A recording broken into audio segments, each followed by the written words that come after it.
Ante la Procuraduría General y la Comisión de Acusación de la Cámara de Representantes fue denunciado el fiscal general Néstor Humberto Martínez por la investigación sobre los sobornos de Odebrecht. Son dos los impedimentos del fiscal para investigar a Odebrecht, según el senador Robledo. Dice que como ministro de la presidencia, el fiscal aprobó el otro sí en la Ruta del Sol. No ha debido hacerlo primero porque el otro sí en sí mismo es ilegal. O sea, esa adición, como lo voy a explicar, no se podía haber hecho. Ellos tenían que haber citado a una licitación para hacer esa adjudicación. Ese es el tramo que llamamos Gamarra Ocaña. Dice que el fiscal asesoró a Navelena, cuyo mayor accionista es Odebrecht.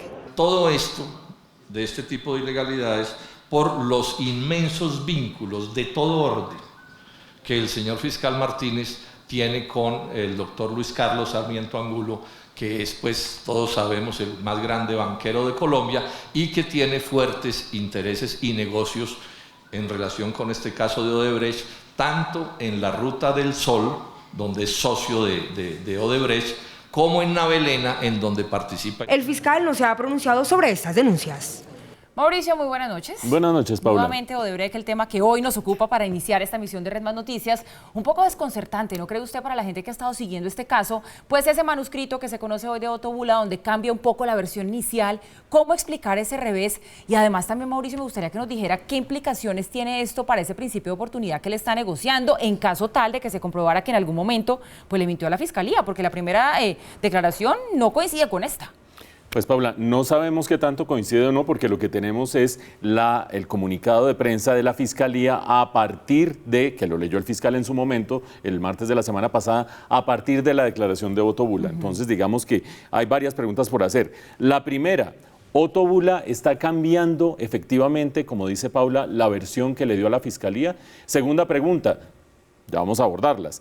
¿El fiscal se precipitó al decir que los recursos habrían entrado a la campaña?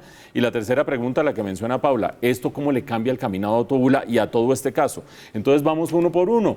Lo primero que dice Otto Bula es, no es cierto que yo haya dicho, ni me consta, ni que haya afirmado que la plata que le entregué a Andrés Giraldo iba para la campaña de Santos Presidente 2014. Allí la solución es muy fácil de encontrar. Hay que constatar o confrontar esta versión de esta carta que le acaba de mandar al Consejo Nacional Electoral con lo que efectivamente le dijo a la Fiscalía. Lo que él dice ahora, que le dice a la Fiscalía, es: yo le entregué una plata a Andrés Giraldo y yo no sé qué hizo Andrés Giraldo con esa plata. Por lo tanto, en este caso, uno quedaría con la posibilidad de confrontar una versión con la otra. Dicho lo anterior, ¿el fiscal se precipitó o no al decir lo que dijo y dijo una falsedad o no la dijo? Recordemos las palabras exactas del fiscal. La plata que se monetizó en su momento, $1 millón, quitándole comisiones y quitándole aquel famoso 10% que iba también para comisiones, habría, ojo al condicional de siempre, habría sido orientado a la gerencia, no a la campaña, sino a la gerencia de la campaña Santos Presidente. Por lo tanto, en últimas, sutilezas más, sutilezas menos, las dos versiones coinciden en el sentido en que hay una plata que se le fue al señor Andrés Giraldo, que es amigo íntimo de Roberto Prieto, que era gerente de la campaña, pero Otto Bula no afirma que entró finalmente a la campaña. El fiscal tampoco afirmó que entró finalmente a la campaña. Dijo, habría entrado a la gerencia de la campaña. Por lo tanto, todos tienen aquí su ladito para decir, no he incurrido en inconsistencias, no he incurrido en falsedades. ¿Qué pasa si Otto Bula termina diciendo una mentira en la declaración que le da a la Fiscalía? Pues sencillamente que su negociación con la Fiscalía se cae. Por lo tanto, sería muy raro que a estas alturas estuviera yendo contra su propia declaración. Y un último punto, Paula.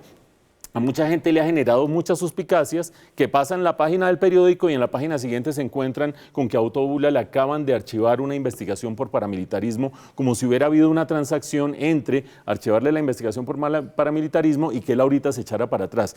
Esa investigación se archivó porque el delito prescribió, porque el delito hipotético, porque no se investigó a fondo, fue en el año 1998 y ya a estas alturas ha prescrito de acuerdo con la condena que tiene. Por lo tanto, creo que no hay vínculo entre una cosa y otra y seguimos tratando de armar un rompecabezas con las fichas bastante gastadas y bastante indefinidas, a ver hasta dónde llega esto.